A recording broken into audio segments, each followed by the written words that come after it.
آقا کریم جب ہجرت مدینہ کے لیے رخت سفر باندھتے ہیں، راستے میں آتکا بنت خلف بن معبد نامی ایک خاتون کا گھر آیا۔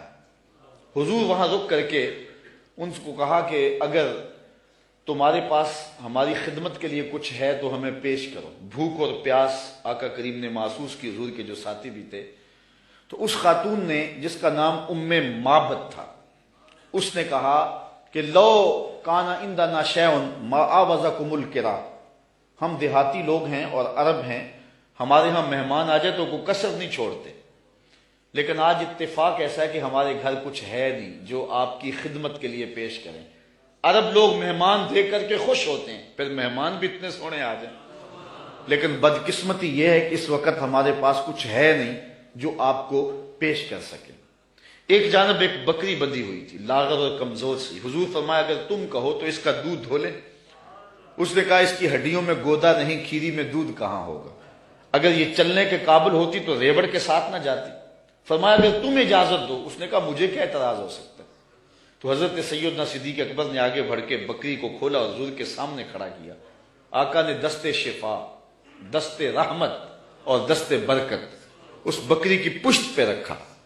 جو ہی حضور کا ہاتھ آیا تو اس نے جھرجھری لی، ٹانگیں چوڑی کر دی، اس کی کھیری میں دودھ اترایا۔ حضور علیہ السلام نے فرمایا کہ کوئی برتن لا۔ اس نے گھر کا برتن پیش کیا۔ حضور نے دودھ دعا تو جھاگ اٹھنے لگی، حتیٰ کہ گھر کے سارے برتن دودھ سے بھر گئے۔ معبد کے گھر کی تھالیاں بھی دودھ سے بھر گئی۔ حضور نے بھی پیا، حضور کے ساتھیوں نے بھی پیا۔ معبد اور گھر میں اس کا ایک بچہ تھا، اس کے پاس، اس نے بھی دودھ پیا۔ حضور علیہ السلام نے دعائے برکت دی اور چلے گئے۔ معبد کو حضور کا پتہ پوچھنا یاد نہ رہا، بس حضور کے حسن اور جمال میں کھو گئی، اور پوچھنا یاد نہ رہا کون ہو، کدھر سے آئے ہو، نام کیا ہے۔ شام کو جب معبد بکریوں کا ریوڑ لے کر کے واپس پلٹا، اس نے کچی کلی پہ نور برستے دیکھا، انوار اترتے دیکھے۔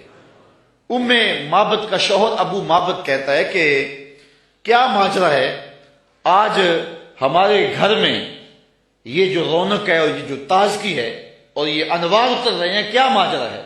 تو معبد کو حضور کا نام تو پوچھنا یاد نہیں رہا، اس نے اپنے طور پہ حضور کا نام رکھ لیا۔ اس نے کہا آج ہمارے گھر میں مبارک آیا تھا، آج ہمارے گھر میں مبارک آیا تھا۔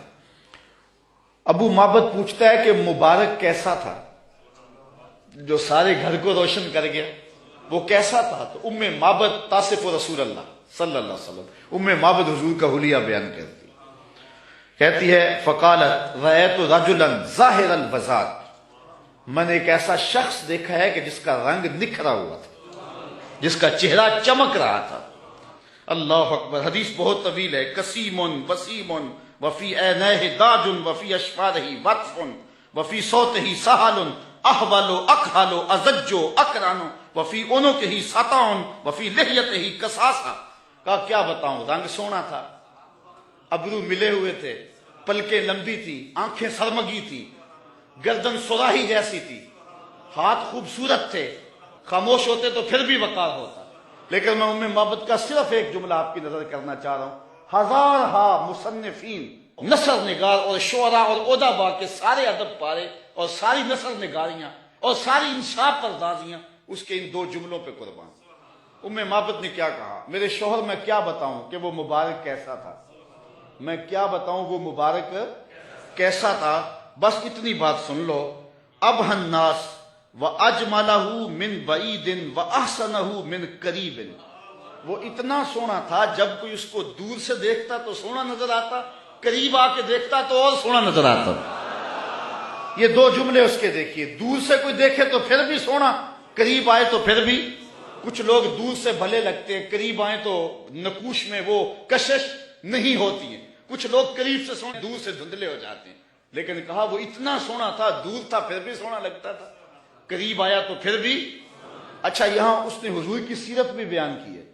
کچھ لوگ دور سے اچھے لگتے ہیں، قریب آ کے اچھے، دور سے اچھے لیکن رشتہ داری کر کے دیکھو تو اچھے نہیں ہیں، کاروبار کر کے دیکھو تو اچھے نہیں ہیں، دوستی لگا کے دیکھو تو اچھے نہیں ہیں، سفر کر کے دیکھو تو اچھے نہیں ہیں۔ وہ کیا، کسی نے کہا اس کے لہجے میں یوں تو برف تھی لیکن جو چھو کے دیکھا تو ہاتھ جل گئے۔ کچھ لوگ دور سے سہانے سہانے قریب آئیں تو کان پھٹیں ڈھول کی طرح، لیکن اس نے حضور کی صورت بھی بیان کی اور ان جملوں میں حضور کی سیرت بھی بیان کی.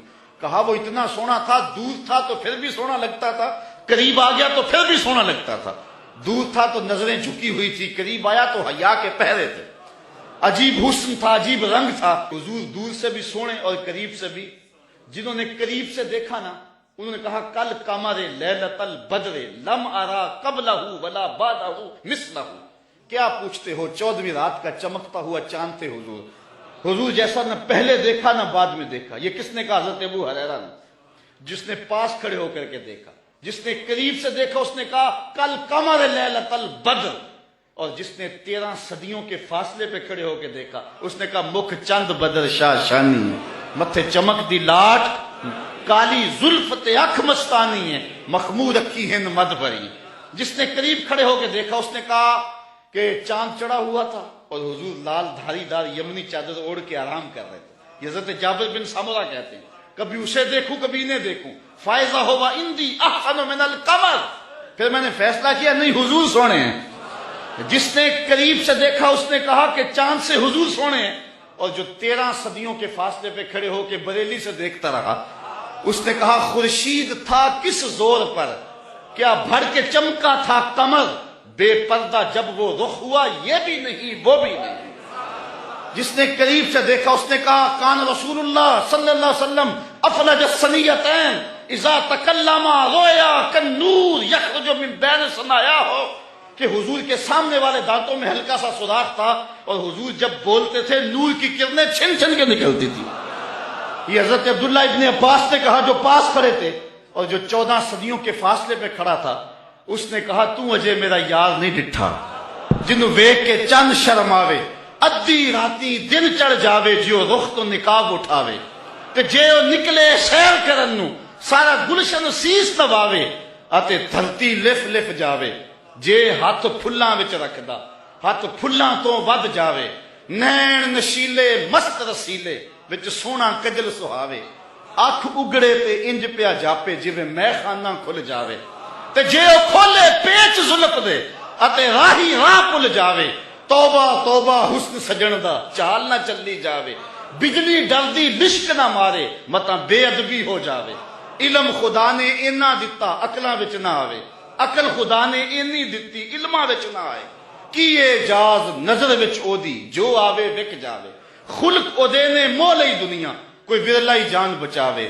آزم ایڈا سونا ماہی سن کدھرے نظر نہ آوے. جنہوں نے قریب سے دیکھا انہوں نے بھی کہا سونا، اور جنہوں نے دور سے دیکھا انہوں نے بھی کہا سونا. تو کہا کوئی قریب سے دیکھے پھر بھی واری جائے، دور سے دیکھے پھر بھی واری جائے، تو اجے میرا یار نہیں ڈٹھا، جنہوں دیکھ کے چند شرم آوے. کہا کیا بتاؤں کہ وہ قریب سے بھی سونا اور دور سے بھی سونا. اچھا اس نے حضور کا حلیہ بیان کیا. ام معبد میرے بچے تیرے پہ قربان، ام معبد میری نسلیں فدا تیرے ایک ایک جملے پہ حضور کا حلیہ بیان کیا اور حد کر دی ام معبد نے. دعا کرو اللہ ہمیں حضور کی زیارت نصیب فرمائے. یا اللہ واسطہ ڈالتے ہیں ام معبد کا، ہمیں حضور کی زیارت دے دے. یہ آنکھیں اس قابل تو نہیں ہیں لیکن مالک تو کرم کر، ہم تیرے محبوب کا نام لے رہے ہیں، ام معبد کا صدقہ حضور کی زیارت دے دے. اچھا ام معبد نے حضور کا حلیہ بیان کیا، مبارک کا حلیہ بیان کیا.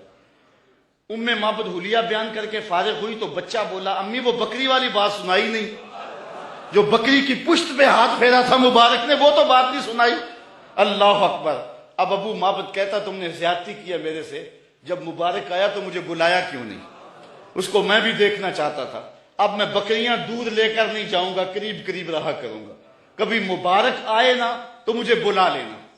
اب وہ سارے گھر کے افراد مبارک کا انتظار کر. ابو معبد کے جذبات یہ تھے ایک بار ہی دیکھ لوں، لیکن ام معبد کہتی تھی کاش کے روز بھی گزرے، مبارک کا روزانہ گزر ہو یہاں سے. ایک دن ام معبد سودا سلف لینے کے لیے قریبی بستی میں گئی، نہ ملا تو آگے بڑھ گئی، آگے شہر مدینہ میں جا پہنچی. سودا خرید رہی تھی، بچہ بھی ساتھ تھا کہ حضرت ابوبکر صدیق گزرے. تو بچے نے جب دیکھا نا تو تڑپنے لگا، اور اس کے لفظوں میں وہ بے ساختگی اور اس کی تڑپ ظاہر ہو رہی ہے. اس نے کہا یا امہ ان ھذا الرجل الذی کان مع المبارک، اے امی اس دن جو مبارک کے ساتھ نہیں بندہ تھا یہ جا رہا ہے. سودا چھوڑا حضرت ابوبکر صدیق کے پیچھے اور پوچھتے ہیں مبارک کہاں ہے؟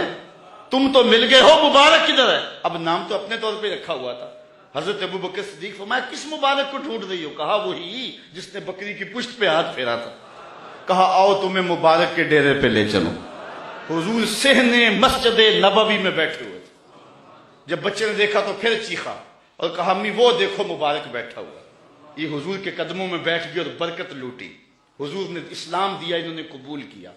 واپس پلٹے، گھر آئے۔ شام کو ابو معبد کے واپس آنے کا جب وقت ہوا نا تو ماں کہتی تھی بیٹے تو خاموش رہنا، میں بتاؤں گی تمہارے باپ کو۔ بیٹا کہتا نہیں امی، مبارک کے ساتھی کو میں نے دیکھا تھا، اس لیے میں نے بتانا ابو کہ ہم مبارک کو دیکھ آئے ہیں۔ شام کو جب ابو معبد آیا نا، یہ دونوں بتانے لگے، وہ پہلے ہی بول پڑا۔ کہا گھر پھر چمک رہا ہے، مبارک پھر آیا تھا؟ انہوں نے کہا مبارک تو نہیں آیا، ہم اس کا ڈیرا دیکھ آئے ہیں۔ کہا کدھر رہتا ہے؟ کہا جسے دنیا محمد کہتی ہے وہی تو مبارک ہے۔ پھر اگلے دن ابو معبد بھی حضور کے قدموں میں بیٹھا ہوا تھا۔ وہ بکری ام معبد کے پاس عام و رمادہ تک زندہ رہی۔ اہل سیر لکھتے ہیں کہ حضرت عمر کے دور میں ایک سال آیا تھا جب قحط پڑا تھا اور درخت بھی سوکھ گئے تھے، جانوروں کی چھاتیاں بھی خشک ہو گئی تھی، کنووں کے پانی بھی نیچے چلے گئے تھے، حوض بھی خشک ہو گئے تھے، کہیں سے پانی کا کوئی قطرہ نہیں ملتا تھا، لیکن ام معبد کے ڈیرے سے بکری کا دودھ مل جاتا تھا، کیونکہ حضور علیہ السلام نے اس بکری پر اپنا دست شفا پھیرا تھا، اپنا دست برکت پھیرا تھا۔ یہ حضور علیہ السلام کے ہاتھ کی اور حضور علیہ السلام کے دست نور کی برکت